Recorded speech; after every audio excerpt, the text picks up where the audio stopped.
acredito que a maioria dos empresários já tenham lidado com frustrações com as pessoas, ou, né, às vezes colocar fichas numa pessoa que ela não vai na frente, mas, de novo, né, tudo tá através da relação, tudo tá através da paixão, né, quando você se apresentou um pouquinho pra mim, você falou da paixão que eu tenho pro negócio, e eu tenho certeza que todo empresário tem paixão pelo negócio que faz, né, a maioria deles, sim, né, sim, tem os que têm paixão pelo dinheiro, que é diferente, né, mas os que têm propósito, assim, eu acho que não deixar de acreditar nas pessoas, porque são as pessoas que vão fazer o negócio evoluir, né?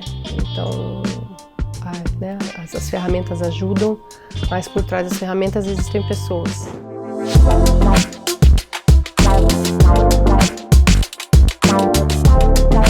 Sejam muito bem-vindos a mais um Apocast. Eu sou Eduardo da Luz, sócio e fundador do Universo Apo. E hoje, para esse bate-papo, temos Sabrina de Bandeira Eggert, diretora da Oceano, uma das marcas mais autênticas e consolidadas aqui no sul do Brasil, com mais de 45 anos de história. Eu posso falar que é autêntica e é consolidada porque eu sou de Chapecó e é muito forte.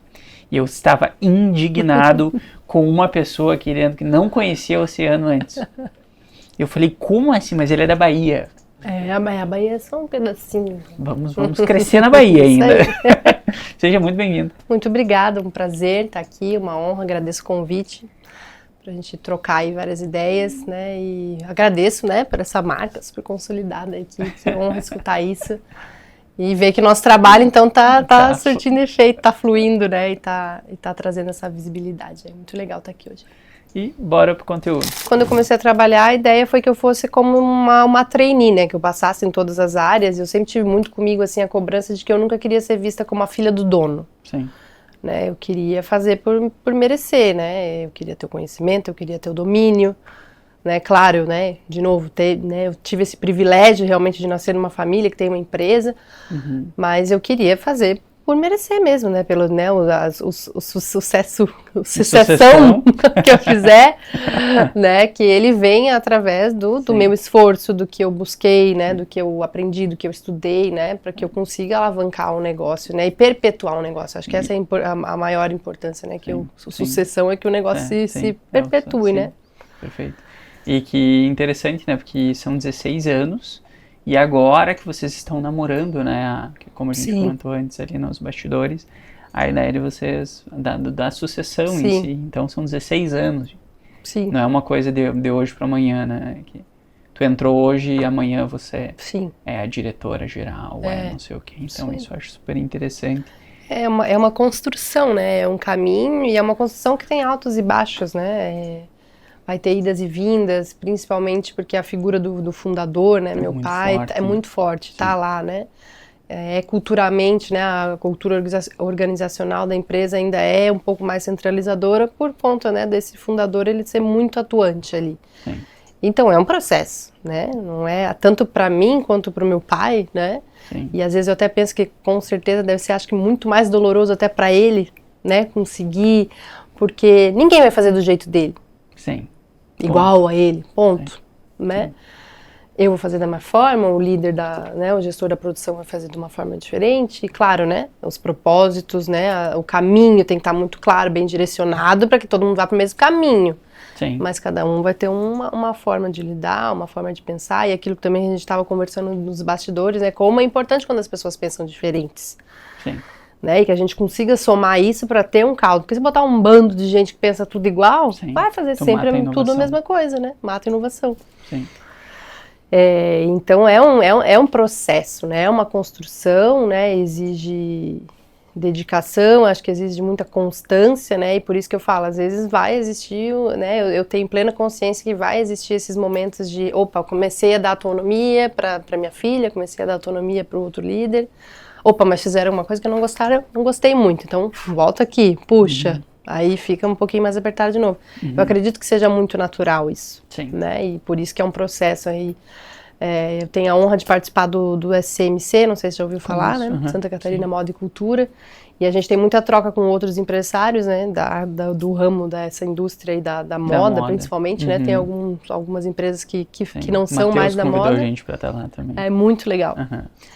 E assim, a maioria é empresa familiar, né? Aqui na nossa região, a maioria é empresa familiar, O né? pessoal da Tamires, da Dois Rios, também tá nos nossos Isso eventos, mesmo. eles estão lá Legal. também. Aham. Até eu conversei com eles recentemente sobre o processo de sucessão, que foi bem diferente, né? O Sim. filho O filho saiu, foi para outra empresa. Uhum. E a Tamires, que era uma pessoa já ali da empresa há Sim. muito tempo, foi desenvolvida para ser a CEO, né? Que foi muito E eu legal. acho que essa é a percepção, né? Porque exclui-se a ideia de filho ou não filho, né? E a pessoa está sendo preparada para assumir Isso. aquilo da mesma forma que a Tamires foi, da mesma forma que o Viggers, da Condor. Ele é um diretor executivo externo, ele é um Sim. CEO externo, né? Não é da família, Sim. mas ele está lá há 30 e não sei quantos anos. Iniciou como office boy e hoje é presidente de uma Sim. indústria tá indo para 1 bi agora de faturamento. E eu até penso assim, claro, meu Deus, eu nem comecei direito a sucessão, mas assim, já tenho que pensar no meu sucessor. Sim. E minhas filhas, não posso, né, botar, contar com o ovo dentro da galinha, né? Sim. Não quero que também seja uma obrigação para elas. Eu acho que essa liberdade que meus pais me deram foi muito legal. Sim. Acho que é importante elas perceberem, né, de que isso aqui é de vocês, isso aqui vai ser de vocês, e que legal se, né? Mas também se não é esse caminho que elas escolherem, tá tudo bem. Sim. Mas eu preciso também ter esse olhar, né? Então, quem que vai ser um sucessor? E aí, como eu sou filha única, né? Sim. As minhas filhas também são super novinhas. A mais velha tem 2 anos e 4 meses. Uau, também tá. E a mais nova tem 7 meses. Então, é muito parecido ele também. Ó, vou te dizer que é uma aventura. Aventura! Mas é maravilhoso.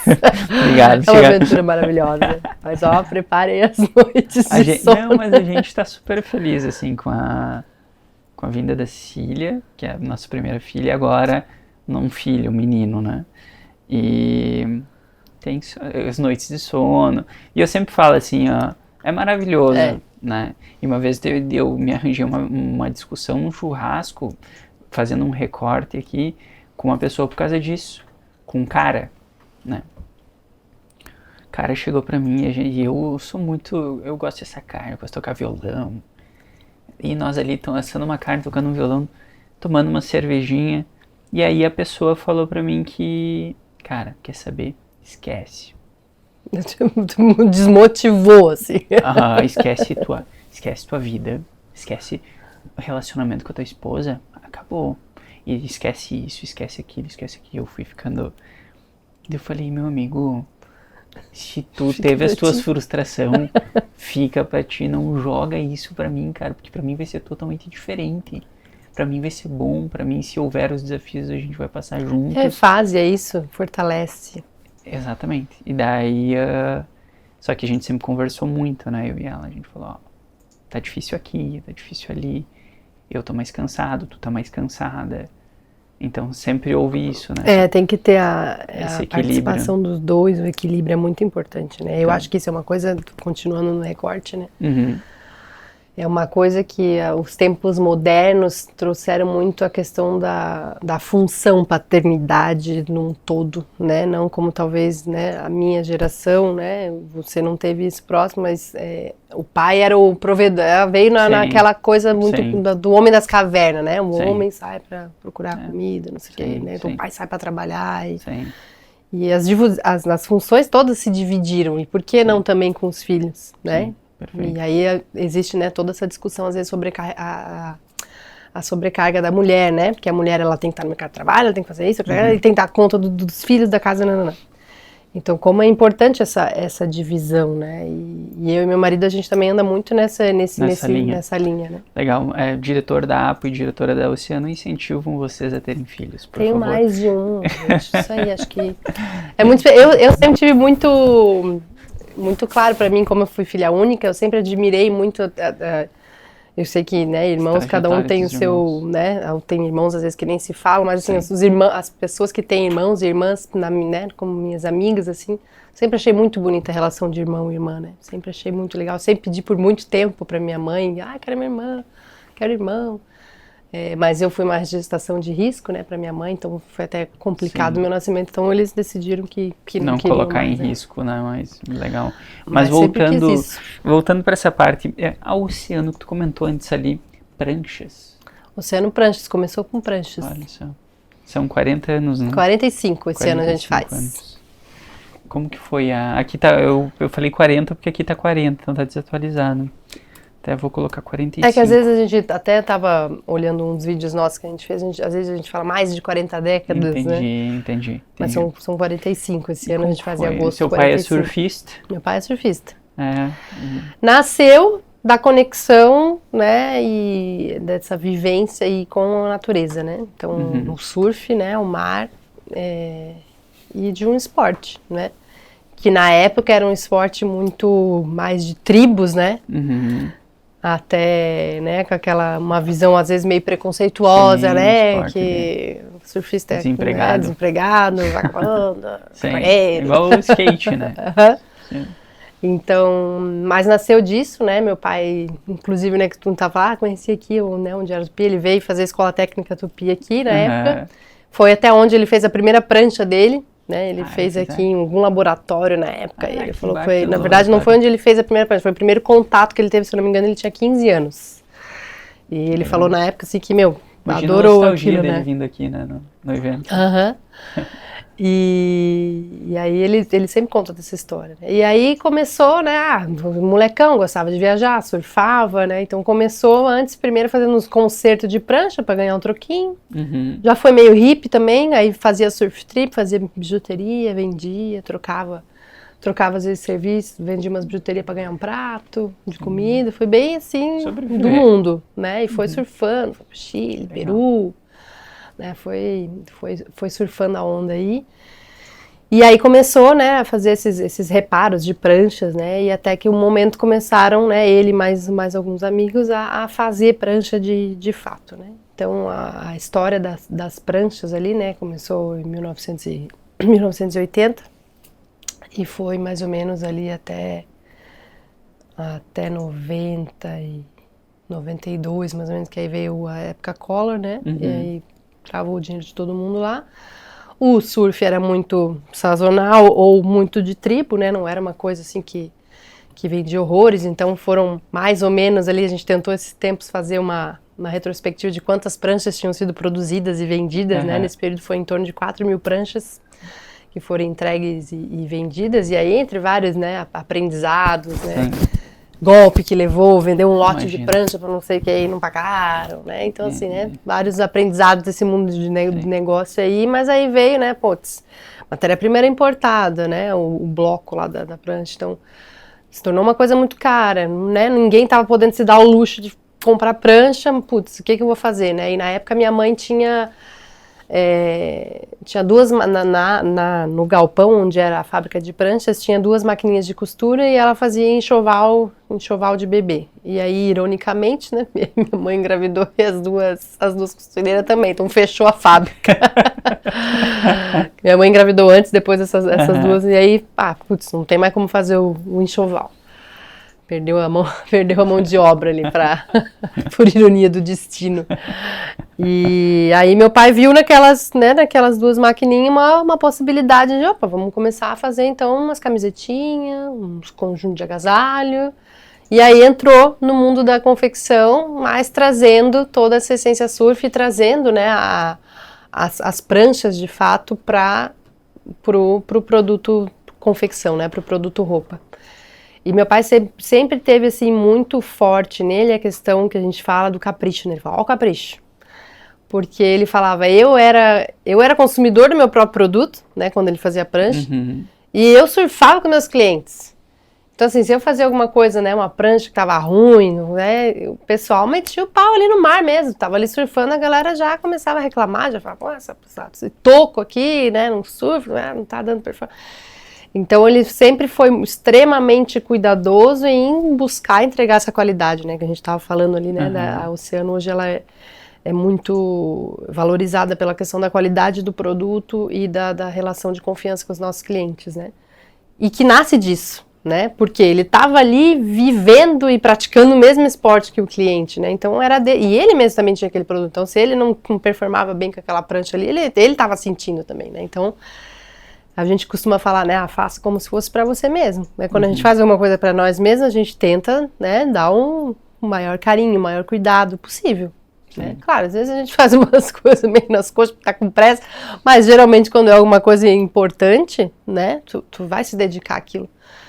Então isso é muito natural dele, né, e é uma coisa que veio junto e vive com a gente até hoje, assim como a essência surf, né, a gente nunca surfou uma onda, porque agora o surf tá em alta, Brazilian Storm, né, e que a gente viu algum movimento de algumas marcas aí que entraram na onda. Entraram na onda do surf. Entraram na nossa onda, porque nós somos o oceano. Isso. E aí a gente isso é muito intrínseco nosso, né? Tá no DNA, essa parte do surf, do capricho, né? Mas muitas pessoas pensam, mas vocês então são surf, então faz roupa de borracha, faz isso. Não, a gente foi realmente para trazer uma essência surf pro dia a dia, né? Ela é uma roupa muito mais, às vezes, casual, streetwear, né? Mas que a gente traz essa essência no DNA. Inclusive, dos nossos maiores clientes são de Chapecó, que tá bem longe do mar, né? Por isso que eu fiquei admirado com ele não conhecer. E eu falei assim, como assim? Meu Deus, o oceano, eu conheço. Mas então, quem sabe por você deixar Chapecó era muito forte. É muito forte. Ainda os nossos maiores clientes estão de Chapecó. Então, né, e tá totalmente longe. Não sei se é... tem a Vigorelli, tem tipo uma Vigorelli lá, assim, sabe? Pode ser ser isso, então. Né? O pessoal... Ou sei lá, né, a vibes do surf da praia, porque realmente quando a gente vai pra praia, a gente percebe que as pessoas que vivem na praia parece que tem uma coisa diferente, né? Sim, tem uma bossa, uma coisa assim, né? Sim.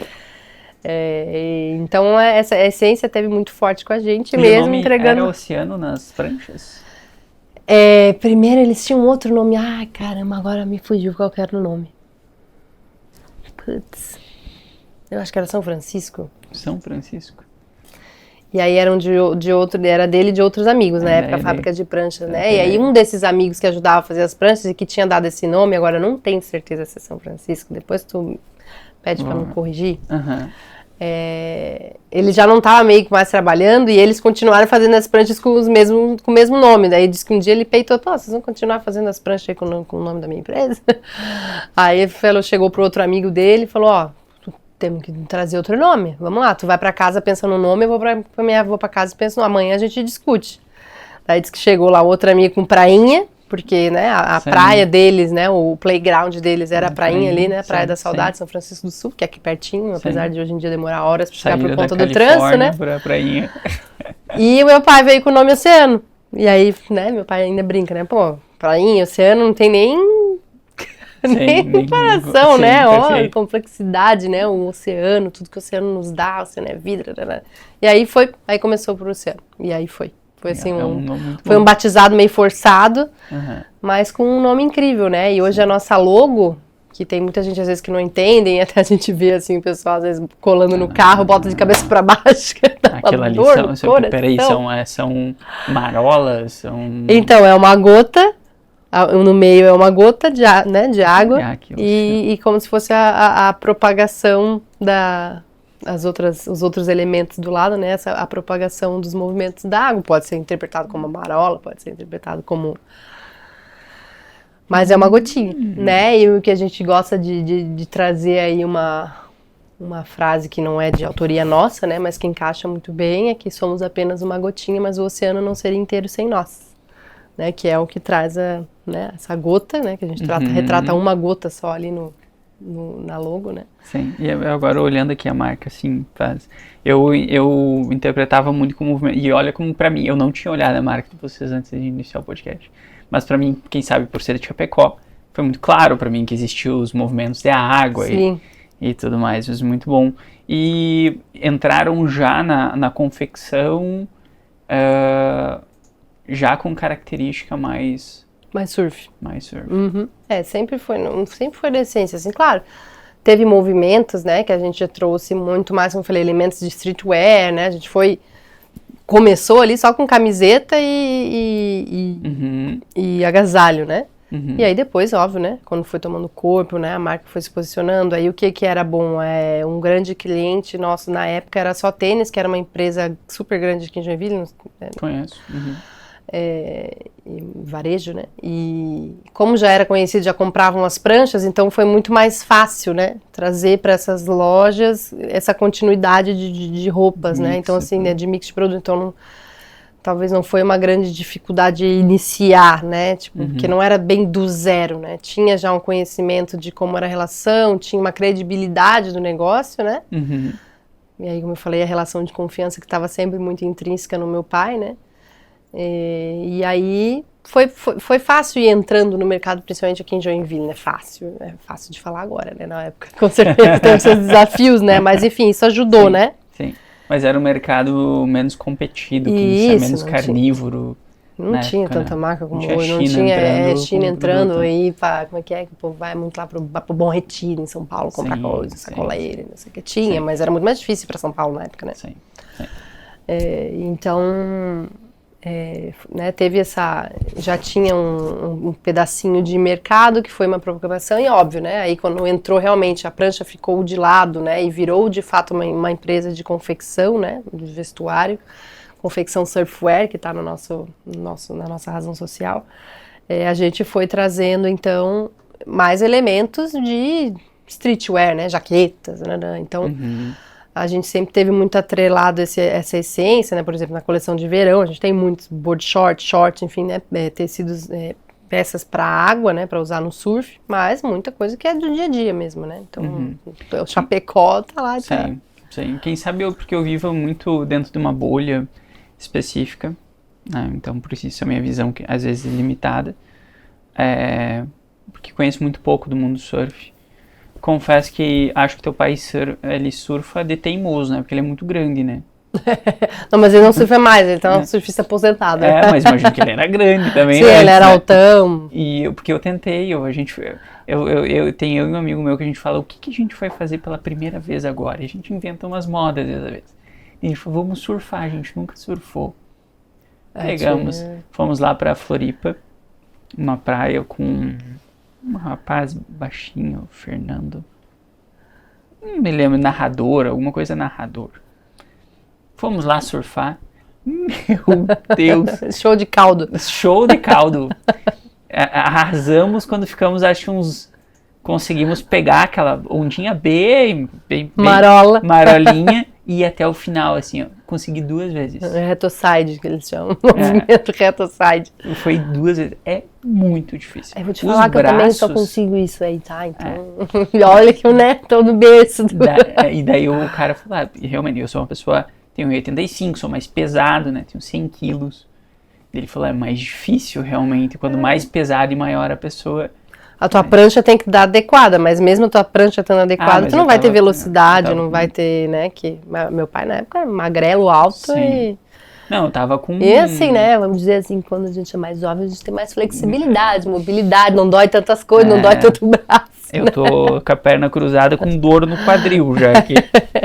Mas eu tava com quase era um barco que eu tava em cima. Eu acho que eles pegaram aquelas canoas e tiraram as lateral e deram pra mim, porque era muito grande aquela prancha. Surfando de stand-up já praticamente. E foi mesmo assim, foi muito difícil, assim, eu admiro. E a gente quer voltar. Eu falei, não, a gente quer porque é muito gostoso. É legal, é muito. O que a gente fala lá, a gente refez o nosso branding tempos atrás, e a gente trouxe muita questão do estado de fluxo, né, e o surfista usa muito tempo essa questão do flow, né, do estado do fluxo, ou flow, né, em inglês, que quando tu tá na onda, né, de fato, realmente o teu mundo para, tu tá ali entregue, uma conexão genuína com a natureza, é tua prancha, talvez a única coisa que atrapalha é a prancha ali, tua conexão com a natureza, mas... Tu se incorpora na natureza, né? Tu te leva e, né, a sensação de liberdade que dá. Então, né, o meu pai sempre, eu também não surfo muito, meu marido surfa, mas ele sempre fala muito, a sensação que dá, né? Essa liberdade de tu tá ali, tu tá entregue, tu tá em conexão, né? O teu corpo tá em conexão com aquilo e te leva nesse estado de fluxo, assim, que é inimaginável, né? A maioria dos surfistas eu tenho certeza que falam que às vezes, o surf é minha terapia, porque tu vai lá e não é só o fato de tu estar na onda, às vezes tu tá lá, de certa forma, meditando, esperando a onda, né, sentadinho na tua prancha ali, desconectado de tudo, tu tá ali só olhando, escutando o barulhinho do mar, às vezes, claro, né, quem vai surfar com a galera tá trocando uma ideia com o colega do lado, Mas muitas vezes os que gostam do surf mesmo é o surfista solitário, né? Que vai pra onde tiver a onda, tá indo. Se tiver com amigo, ótimo, mas se tiver sozinho também vai, ótimo. Né? E é de fato uma terapia, né? Porque tu tá ali, tua natureza, às vezes tu der a sorte de ver um animal marinho, né? Um peixe, uma raia, uma tartaruga, uma baleia, sei lá, né? Quem surfa em Bituba ali, às vezes a gente vê vídeo, né? Tá ali surfando, uma baleia pulando atrás. Então é uma conexão e é um estado de fluxo, assim, muito incrível, né? Então a gente trouxe isso no nosso branding, que é de fato estimular as pessoas a resgatarem esse estado de fluxo, que obviamente a gente não tem estado de fluxo, só os surfistas, né? Todo mundo tem. Quando a gente está entregue a alguma coisa que a gente gosta, que a gente, né, para realmente a percepção de tempo, de realidade e foca muito naquilo que tu faz com propósito e amor, né? Muito bom, acho que o surf ele traz essa questão de ele diferente dos outros esportes, ele te impossibilita ficar com isso aqui, com o celular, né? Até pelo local, né? Enfim, mas é muito difícil, confesso. É maravilhoso, assim, a sensação que tu sai da praia, tipo, porque a gente ficou teimoso, a gente foi 1 hora e pouco.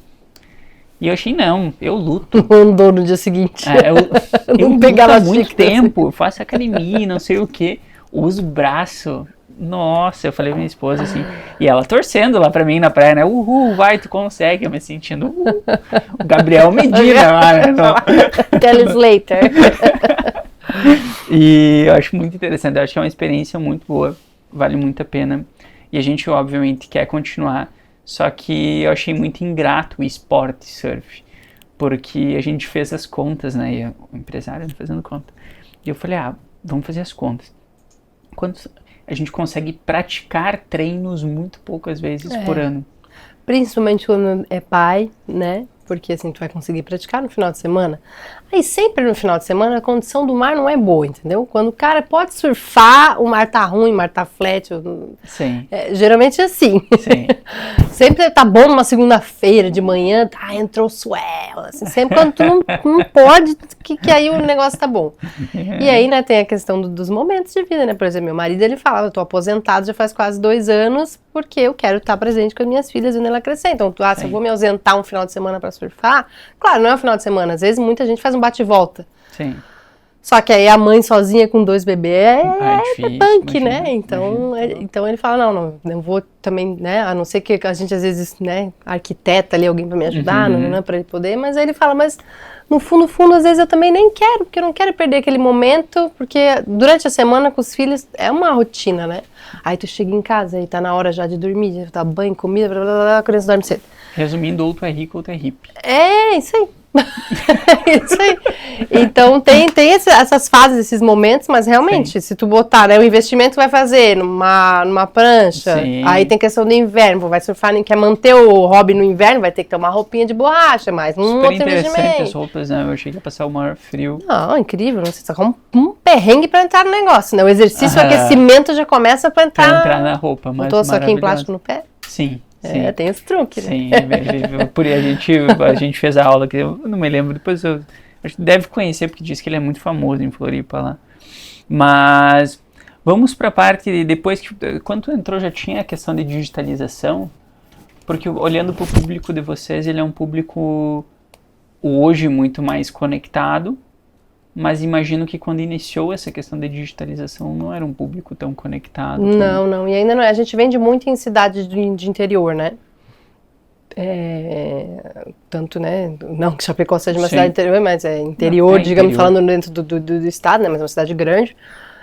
Mas a gente vende realmente para cidadezinhas menores, com exceção de Joinville, né? Joinville, a gente tem mais de 60 clientes aqui em Joinville, 66, talvez atualizar aí uma margem de erro de 6 mais, 6 menos. Mas a maioria são cidades pequenas, espalhadas pelo Brasil, né? A gente atende Santa Catarina, Paraná, Rio Grande do Sul, um interiorzinho de São Paulo, pouquíssimos clientes e Bahia. Então hoje são os nossos clientes, né? Estão ali, mas assim, 50% da produção fica aqui na região sul, né? 50 não, mais 50 fica só em Santa Catarina. Então, são clientes mais do interior, né? A gente agora está com algumas plataformas, entramos com o portal B2B para ajudar a pegar coisas básicas. A gente ainda nem está fazendo o e-commerce B2B, né? Porque a gente ainda trabalha apenas só com representantes de vendas, né? Mas aí a gente tem, né, trazido algumas plataformas para ajudar e a gente vê ainda uma dificuldade grande, né, dos clientes de saber usar. Então, são lojas que, né, o cara com 15 anos abriu uma, né, 15 estou exagerando, mas sei lá, né, a esposa de 19 anos, a esposa e o marido abriram uma lojinha, né, vendendo umas coisinhas e até hoje estão lá, sabe? Às vezes cresceram, às vezes não, às vezes ainda estão lá. Então existe essa, e às vezes até um pouquinho do conflito, conflito não, né, essa questão das gerações, de como realmente, de fato, lidar com a digitalização, né, mas é um desafio pra gente, assim, inclusive o próprio e-commerce, né, o nosso e-commerce também fez 5 anos, e a maioria dos clientes ainda vê o e-commerce como um vilão, né, o e-commerce vai roubar os meus clientes, né. E é diferente, né? É muito diferente. Claro, tem assim a entrega de produto, né? O que o cliente, de fato, o lojista está comprando para oferecer aos seus clientes e o que a gente tem lá, né? Porque se ele não apostou, às vezes, num produto, né? A gente não tem como controlar isso, a gente busca botar a nossa coleção lá né, disponível. Mas ela não é um conflito de canal, ela é de fato para fortalecer. Inclusive porque uma das coisas que a gente mais toma cuidado é política de promoção, né? A gente praticamente não entra nisso e às vezes até o nosso e-commerce deixa de performar, né? A gente abre mão da nossa performance de e-commerce para não minar a nossa relação de confiança com o cliente, né? Porque a gente vê aí muitas marcas, né? Principalmente essas de grandes grupos, né? Tem um conflito muito grande com os canais de vendas por causa disso, né? Chega uma hora liquida, né? Tipo, acabou Natal, 1º de fevereiro, 1º de janeiro já tá, às vezes tem gente que já tá liquidando em dezembro, né? As pessoas ainda estão em alta temporada porque vendem muito durante as férias, né? E aí, óbvio, né? Tu como consumidor, tu vai lá no Oceano, tá o preço cheio, vou lá em outra loja, uma jaqueta, né, parecida, se eu não conheço a marca, né? Se eu conheço e eu invisto da marca Oceano é uma coisa. Agora, né, se eu tô procurando uma jaqueta preta, né? Eu vou olhar o que vai me trazer, às vezes, um preço melhor, né? Se eu sei que também é uma outra marca que também tem qualidade, enfim. Então, a gente cuida muito com isso, né? Com a questão de políticas de promoções, a gente tem bem pouca coisa, assim, que a gente faz para evitar esse conflito de canal. Mas então, né, voltando à tua pergunta da digitalização, te dizer quando isso começou, de fato, não sei dizer, mas assim, a digitalização que atinja o nosso cliente lojista é bem recente, né? Como eu falei, esse portal B2B, que é para ver títulos. Lá no portal B2B? Para pesquisa de títulos, assim, pesquisas bem rasas, assim, sabe? Título, saldo a faturar, títulos a vencer. Sim. A gente começou ano passado. Né? Antes estava tudo muito na mão do representante e com a gente, né? Aí o sistema de pedido, CRM, né? CRM a gente já tem há tempo, mas é algo muito mais interno, né? Não ia para o cliente ainda. Então a gente está buscando, mas assim, é natural que cada vez mais a gente precisa dessa digitalização, né? Até para poder também fazer melhor a gestão de dados, né? A gente tem bastante dados lá. Imagina, 45 anos de empresa. E a gente brinca, né? Que eu às vezes falo, temos que cuidar para não virar um bando de dados, a gente tem que ter um banco de dados que a gente use para tomada de decisão, senão a gente começa a ter dado de tudo que é lá, 300.000 planilhas com dado assim, dado assado, e o que a gente está fazendo com isso, né? E aí a inteligência artificial, né, ajuda bastante, né, nisso também. Então a gente está se aperfeiçoando em algumas coisas. Também entramos com um assistente virtual da Oceano, que a gente chamou de COB, que leva o nome do nosso, as iniciais do nosso projeto Keep the Ocean Blue. Que é o do atendimento via WhatsApp? Ó. Isso, que aí é para ajudar o lojista, né? Tipo, o lojista quer fazer um post, alguma coisa, quer falar do produto tal, pega, joga lá a referência, o assistente, né, fala... Se eu não me engano... Quem comentou isso foi o Ivo. Não sei quem conectou a gente, mas a gente conectou com o pessoal de uma startup lá do Vale do Silício que estava desenvolvendo isso. Legal. Que é isso, para dar facilidade para o cliente, né? Para ajudar. Isso é uma outra coisa que aí também está totalmente ligada à questão da relação de confiança. A gente fala muito e também, né, em outros termos, um trade marketing, é ajudar o nosso cliente a vender, né? Então, dar as melhores ferramentas, facilitar o caminho dele, principalmente para esse talvez mais arcaico, que putz, né, que às vezes a gente vê assim uns posts que tu fala, meu Deus, que vergonha alheia. Mas cada um tem, né, o seu conhecimento, a sua caixinha de ferramentas, e às vezes a cidade até consome aquilo ali. Então não adianta fazer uma coisa muito rebuscada que não tá ligada ao público dele, né? Sim, perfeito. Então são várias variantes que tem que ser levado em consideração, né? Mas o que a gente precisa sempre deixar muito claro é o cliente entender, o lojista entender quais são os benefícios daquele produto para que ele possa repassar para o consumidor. Porque uma das desvantagens, tanto de e-commerce, às vezes é até mais difícil que é em foto, né? Mas em e-commerce a gente consegue botar na descrição do produto. Mas você não consegue sentir, tocar o tecido, ver o diferencial do produto. A gente vê um movimento muito grande. A gente está falando de, se não me engano, 23% do consumo da moda hoje está no e-commerce. É um número alto e tende a crescer. Tende a crescer. De recompra da mesma marca, entendeu? Então as pessoas já conhecem o produto de vocês e acabam que por comodidade vão acabar consumindo daquele canal. Eu fiz isso por muito tempo, eu utilizei muito tempo Aramis, comprei no shopping. É isso aí. Depois, tá Gostou? Tá muito na mão, cara. O site ali, daí no site, dá pra ver que o site eles utilizam como desova de estoques. Sim. Que a gente vê muitas indústrias que a gente, inclusive, são clientes nossos aqui da região que utilizam da mesma estratégia. A gente também está indo por esse caminho. Né? Então, mas é muito bom. É muito bom. É um caminho que eu acho que vai ficar, não vai acabar o físico. Mas eles são complementares. São complementares, mas vai dar uma boa reduzida. E aí é o desafio que volta para o lojista, né? Se ele sabe que o canal dele é importante, porque é isso, às vezes a pessoa não conhece a marca, ela não vai comprar. Tem quem compre, quem arrisque, né, o que ouviu falar bem, né, o boca a boca é muito forte, né? Até um exemplo, um case aí é Insider, né? Sim. Não existe para vender em loja física, começou, né? Quer dizer, não sei se agora tem, né? Mas começou... Minimal, e tá um boom, tá uma febre, né? Óbvio, investem horrores em ads, né? Mídia. Mas, assim, só que é muito do boca a boca. Um vai falando pro outro, comprei, custei, e, cara, todo homem, principalmente essa galera que gosta do basicão, é insider. Tu sabe que é interessante que tu olha e eles fizeram o quê? Atacaram o básico. Erga as mãos e não apareça a tua barriga, que são as principais dores do homem. Pegar o busão. Apareceu o piercing. O que mais que eu vi, que eu achei genial, foi lavar roupa e desbotar, lavar roupa e encolher. O não amassar. Ou a pessoa acordando meio cambaleando, pega a roupa no guarda-roupa, veste e já sai trabalhar, roupa linda. Olha que... o básico.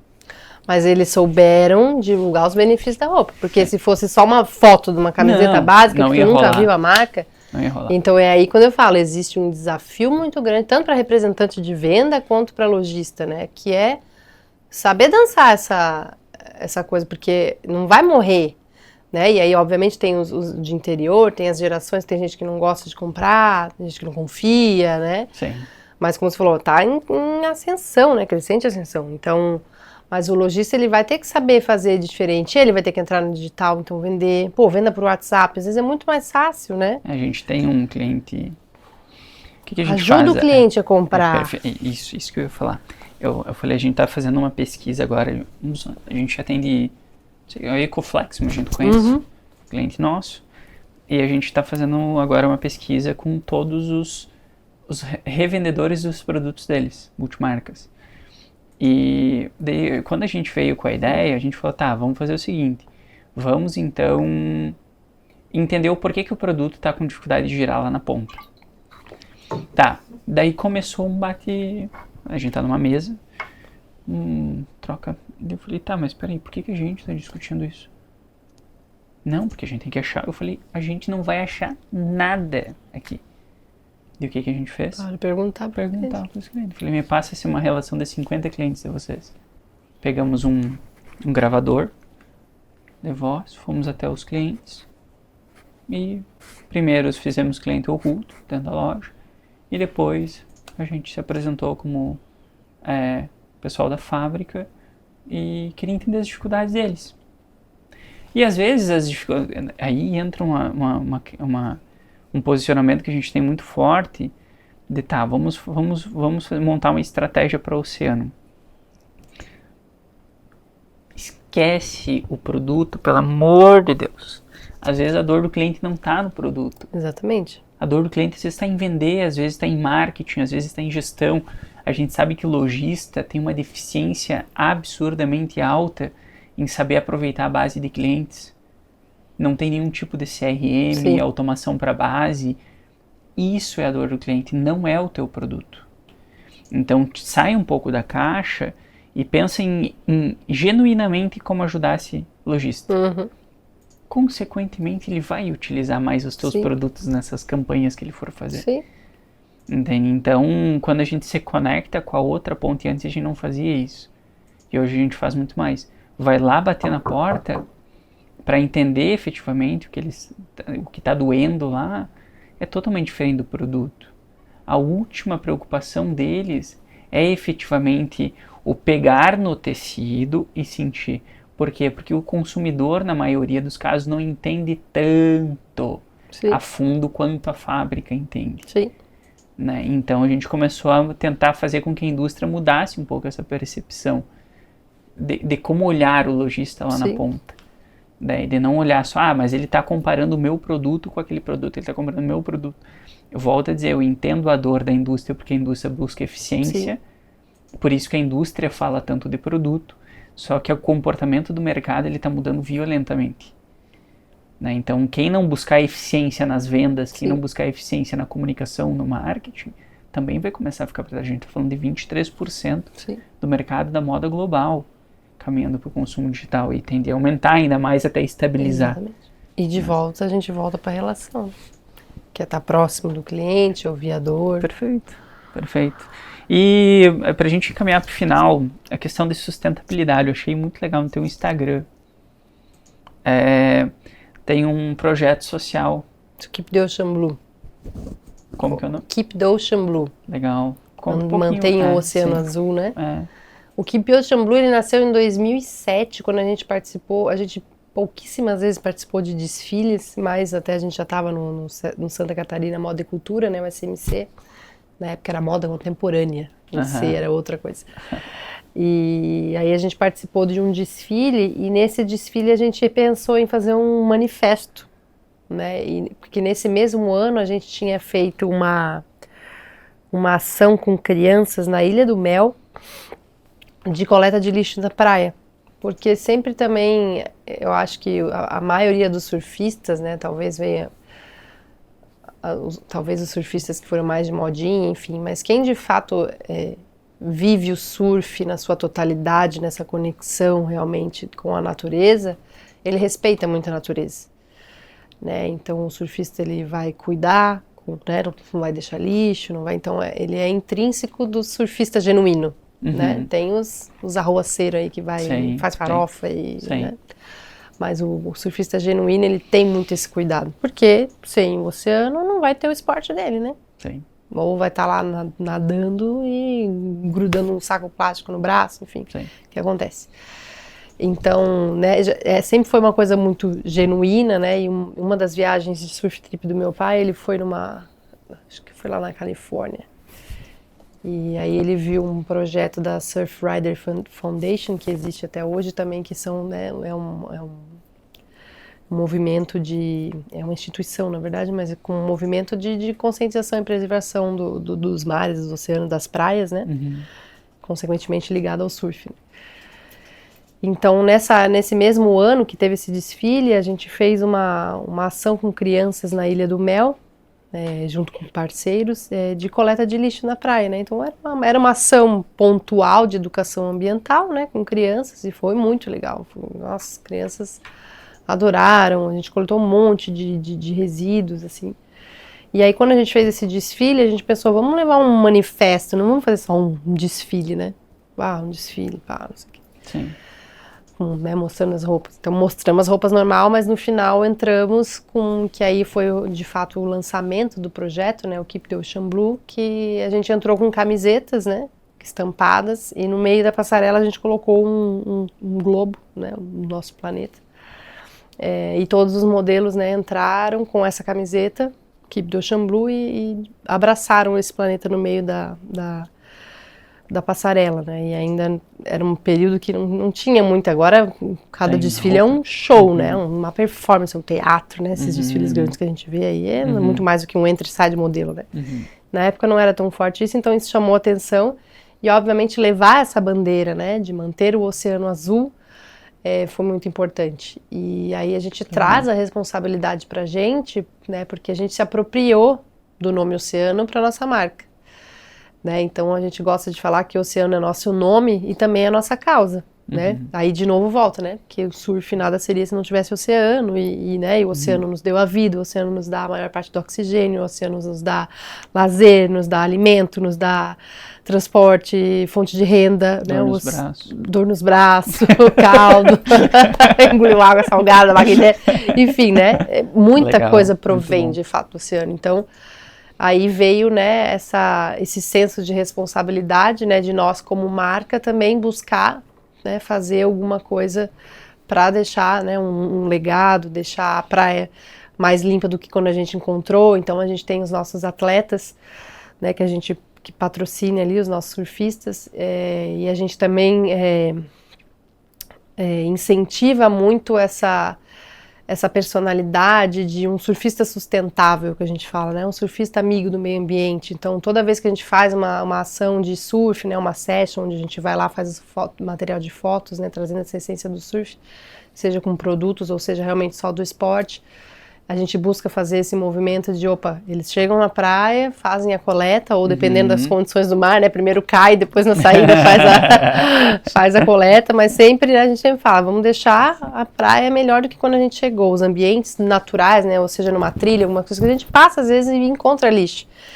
E a maioria das pessoas é meio condicionado a paisagem já, né, então passa por um lixo no chão, olha e segue o caminho, né. Sim. Então a gente instrui muito não, peraí, o lixo não é nosso, né? Às vezes eu penso, né, mas aqui passam, vamos catar o lixo, aqui tem catador, daqui a pouco vão tirar. A gente, né, por não ser nossa, a gente, né, acha que a responsabilidade também não é nossa. E né? Então é isso que a gente tenta, né, construir com esses surfistas e com todos os campeonatos que a gente sempre tenta trazer essas ações, né, e aí até recentemente a gente lançou dentro desse projeto, né, a gente trouxe o movimento Pague Seu Ingresso, porque ainda, né, as praias não cobram ingresso, né, tu não paga entrada para ir surfar, então a gente brinca, né, a praia não cobra entrada, mas a gente pode contribuir com atitude, né, então a gente fala, vamos pagar o ingresso. Ah, que legal. Eu vou lá, vou surfar, mas eu vou catar meu lixinho aqui, levar embora. Mas acho que é muito nosso isso, né, porque... isso me recordou ontem ontem que eu fui correr, quando eu não consigo ir lutar na academia, eu vou correr. Aí eu passei por um saco no chão, assim, que me incomodou muito, daí eu peguei e coloquei ali. E isso me recordou, porque como para nós, isso, imagino que Santa Catarina, sim, isso é mais comum de ver, né? O pessoal incomoda, né? Sim. Tu vê estraga, seja natural, às vezes até mesmo na cidade, urbano, na calçada, né? Urbano ali, um jardinzinho bonitinho, tem um negócio jogado ali. Mas a gente sabe que não é assim nos outros estados, né? Então, é muito cultural mesmo. Muito legal esses movimentos de vocês, e dá pra ver que isso é genuíno de vocês. Sim.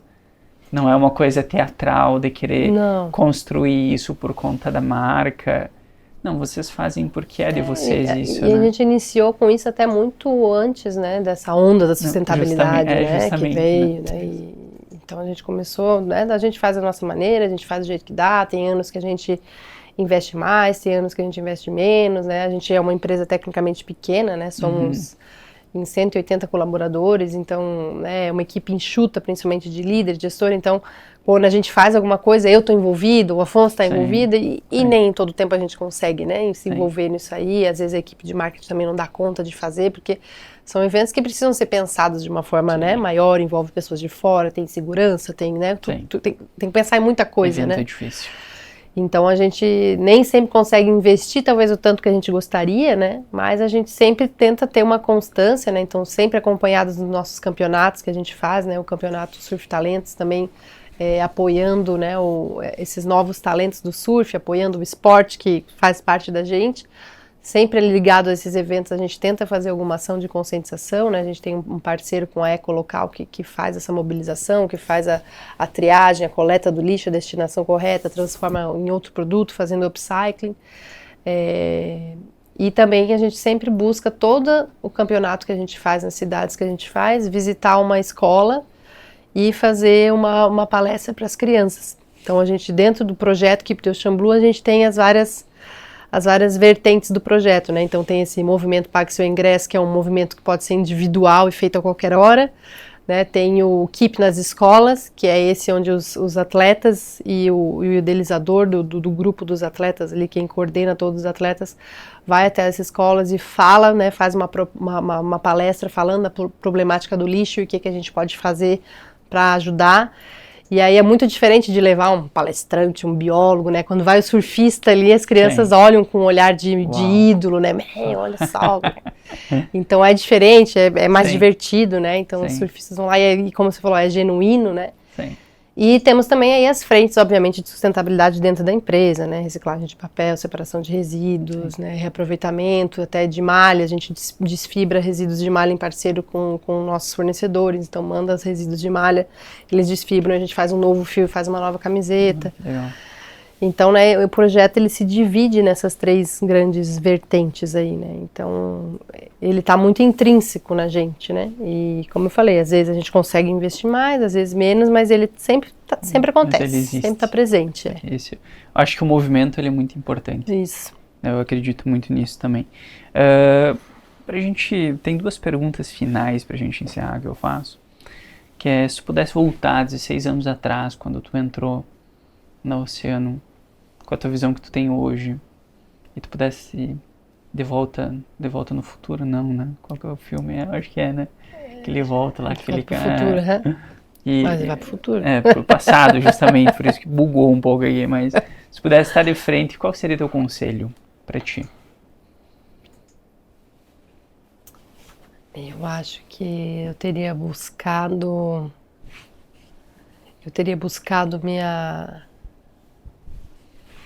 um espaço talvez antes, assim, talvez trilhar essa questão da sucessão desde o início. Que legal. Sabe? E aí pensando não sucessão só da minha pessoa, mas de todos os líderes da empresa. Uhum. Eu acho que talvez eu teria pensado dessa forma, assim. Porque o resto eu acho que é tudo feito com muito amor, muito genuíno. Claro, uma coisa ou outra talvez que a gente faria diferente, Sim. Natural, né? Sim. Tudo que a gente pensar, na verdade, a maioria das coisas a gente fazia, talvez não diferente, mas eu faria melhor, né? A gente buscaria, tudo vai ter um aprendizado, né? Vai buscar mais excelência. Mas eu acho que talvez isso, assim, legal. De erguer a mão antes, isso. Falar, tô aqui, né? Vamos estruturar, vamos andar por esse caminho. Legal. Eu tenho isso, você tem isso e vamos seguindo. Que eu vejo, pegando esse gancho, que é um motivo de honra, né? Porque tu para e pensa assim, por muito tempo o empresário, acho que no Brasil, foi muito desvalorizado, né? Foi tratado como bandido. Existe essa cultura de que o empresário é o mal. Sim. Né? O cara o gordão de gravata ganha em cima dos outros. Cagando em cima de todo mundo. Existe o bom e existe o ruim. Sim. Acho que, como tudo, existe funcionário bom, existe funcionário ruim. Então acho que a gente não deve colocar tanto isso. E eu acho que o que tu tem é isso aí. Tu comentou lá antes, não queria ser vista como a filha, né, do dono, e isso é um motivo de orgulho, né? Sim. E não eu queria ter também, primeiro, tido um pai. Mas, nossa, tem uns amigos meus que não perdoam nas piadas, né? Perde um amigo, mas não perde piada. Porque até pegando esse gancho que eu falei de... A gente tava passou o Dia dos Pais, e... Não sei o que o Lucas foi almoçar com foi almoçar com o pai dele. Daí a gente conversando, ele, não, hoje eu vou almoçar com meu pai, e dele no computador, hoje eu vou almoçar com meu pai, não, é porque é isso que a gente faz quando tem pai, sabe? Eu falei, que sacanagem, essa é aquela piadinha que não deveria existir. É bullying já. Mas eu acho que isso é maravilhoso, cara. Acho que as pessoas têm que agradecer quando tem essas oportunidades. Sim. De ter pais presentes, de ter uma herança que a família possa deixar e que tu respeite isso. Sim. E fale assim, caraca, que bom que eles conseguiram deixar isso pra mim, sabe? Sim, porque é fruto de toda uma dedicação, né? Como eu brinquei, a Oceana é minha irmã, porque empreender não é fácil, né? Falou. Falir é a coisa mais difícil da vida, principalmente quando tu tem colaboradores, né? Sim. Então é uma dedicação extrema, né? E de fato é um legado que foi deixado para mim, né? Então aqui em Santa Catarina, né, muitas indústrias aí têm essa sorte desse veio empreendedor, né? Desde imigrantes, né, que foram construindo aí as empresas e a maioria, né, principalmente das têxteis, são familiares aqui. Sim.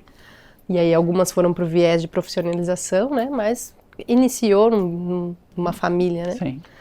Então isso é muito legal. Mas eu acho que é isso, assim. Talvez eu teria me posicionado mais e principalmente acho que a gente estava falando aqui em off, né? Eu sempre fui muito movida por conhecimento, assim. Sempre gostei, principalmente por causa da interação. E aí sempre preferi presencial. Confesso que online, assim, máximo quando tá ao vivo, que daí eu curto, mas assim, se é pra ver gravado, eu já às vezes dou uma viajada, já tô pensando o que eu vou comer, o que eu vou fazer agora, e já perdi o foco. Agora, quando eu tô no presencial, é outra coisa, é a imersão, tá ali com pessoas, conhecendo pessoas, outros clientes. Então eu acho que talvez eu teria colocado muito mais coisas em prática, sabe? Se eu tivesse me posicionado ou se eu tivesse uma área que, não, isso aqui é minha e eu vou fazer o que eu acredito, né? Porque às vezes, né, existe a hierarquia, né? Às vezes eu fico na sombra, né? Numa palavra, num jeito pejorativo, mas tu fica ali meio que vai indo no fluxo do que o pai, né? O diretor vai fazendo. Né? Acho que nada como o tempo, né? Isso. O tempo, acho que as coisas acontecem como tem que acontecer. Também acredito nisso. E ninguém quebra a barreira do tempo e umas demoram 5, outras demoram 10, outras demoram 1. E é isso aí. É isso. O tempo, eu acho que ele é imbatível, né? Eu falo isso pro pessoal, a gente não precisa de 100% todo dia. É isso mesmo. É só não parar de se movimentar. Isso aí. Esse é o objetivo. E para fechar, se pudesse dar um conselho para um executivo que nos ouve, qual seria esse conselho?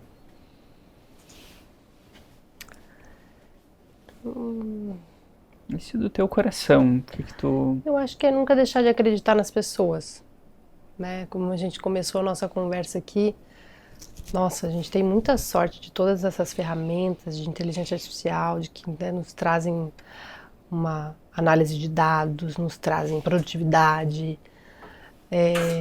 E eu sei que muitos empresários quebram muito a cara com as pessoas. A gente quebra muito a cara com as pessoas, né? Como tu falou, existem bons empresários, mais empresários, bons colaboradores, mais... Tudo sempre, né? Na vida existe o bem e o mal. Às vezes o mal precisa existir para que o bem também se sobressaia e saia da zona do conforto, né? Que se não está tudo bem, para que eu vou tentar ser melhor, né? Então faz... Se fosse tudo igual, não existiria o bem também, exatamente, né? O Pedro Pereira, que é um coach, ele falava um negócio que eu achava muito legal, assim, né? A linha do, não sei o nome do aparelho lá do hospital, né? Dos batimentos lá é assim, né? Sim. A partir do momento que a linha ficar reta é porque acabou a vida, né? Sim. Então, a vida, né? A vida, tudo é assim, né? Então tem altos e baixos, tem o bem e o mal, tem momentos que eu tô em cima, tem momentos que eu tô embaixo. Tem momentos que nosso emocional tá melhor, tem momentos que não tá. Tem dias que eu durmo bem, tem dias que eu não durmo bem. Então tudo é assim, né? Então eu acho que, né, eu acredito que a maioria dos empresários já tenham lidado com frustrações com as pessoas, ou, né, às vezes colocar fichas numa pessoa que ela não vai na frente, mas, de novo, né, tudo tá através da relação, tudo tá através da paixão, né? Quando você se apresentou um pouquinho para mim, você falou da paixão que eu tenho por negócio. E eu tenho certeza que todo empresário tem paixão pelo negócio que faz, né? A maioria deles, né? Tem os que têm paixão pelo dinheiro, que é diferente, né? Mas os que têm propósito, assim, eu acho que é não deixar de acreditar nas pessoas, porque são as pessoas que vão fazer o negócio evoluir, né? Então, né, as ferramentas ajudam, mas por trás das ferramentas existem pessoas. Sim, né? sempre. Então, eu acho que é isso, assim. Eu sou uma pessoa que acredito muito, às vezes, meu pai até brinca comigo que eu sou muito positiva, que eu só olho para o outro lado, não olho, tem que olhar os riscos, as coisas. Sim. Como uma boa né? influente. É importante, né? Mas eu prefiro acreditar mais no bem do que no mal. Né? Então, esse é meu jeito de viver e me faz bem. Às vezes até meu marido fala, isso aí é olho gordo. Eu falo, eu não acredito em olho gordo. O olho gordo bate em mim e volta. Porque eu tô fechada. Eu falei, quando tu acredita nas coisas, é aí que tu atrai. né? Então, se ficar pensando nisso, aí que o bicho pega. Desvia. Então, bate no meu maiô e volta. Muito bom. Então é isso. Acho que essa é a minha dica. Assim. Muito bom. Sabrina, agradecer a presença. Muito bom te conhecer. Uma honra estar aqui. Semana que vem nos encontramos novamente. Estou super ansiosa. Minha primeira participação aqui no treinamento. E parabéns pela dedicação, pela empresa, pelo propósito de vocês. E isso eu acho muito bonito, quando tem um propósito mais puro. Sim. Né? E é uma coisa que a gente leva muito aqui com a educação. Para nós, a educação ela tem um propósito muito puro, porque eu acredito que transforma. Né? E muito dessa que eu comentei antes ali da parte tática, operacional das empresas são esquecidas porque a grana tá no estratégico, tá em vender curso só para você, só para o seu pai, mas a gente traz todo esse tom de educação também, Sim. porque a gente acredita que quem movimenta a empresa tá entre tático e estratégico. Sim. Né? Então a gente tem muito isso, assim, eu acho que é indiferentemente das pessoas estarem aqui dentro ou estarem fora daqui, eu tenho uma coisa comigo que não fale bem ou fale mal, mas tu tem que sentir que evoluiu aqui dentro. Sim. E eu me lembro que teve um caso, há muito tempo atrás, uma pessoa que reclamou de nós aqui. Eu falei, tá, mas evoluiu? Meu Deus, não sou a mesma pessoa. Eu falei, então tá bom, cumprimos o nosso papel. Isso aí. Como empresa. Entende? Então, gratidão. Eu que agradeço a oportunidade de estar aqui. O papo foi muito bom, até não sabia. A gente já estava conversando tanto antes que eu não sabia se já tinha começado, se não tinha começado, se eu tinha que me apresentar, se eu não tinha que me apresentar. Mas foi uma honra, uma manhã muito gostosa. Prazer conhecer aqui o Universo Apo, né? Muito, muito, muito legal. Muito legal saber da tua história também, inspiradora. Né? E essa troca aí, como eu falei de novo, né? Acredito nas pessoas, porque é esse tipo de troca que nos enriquece, né? Que faz também nos acreditar mais ainda Sim. nas pessoas, né? Então, agradeço demais. Foi uma honra estar aqui, muito feliz de ter participado e eu agradeço o convite, né? E assim, nós encerramos mais um Apocast. Valeu!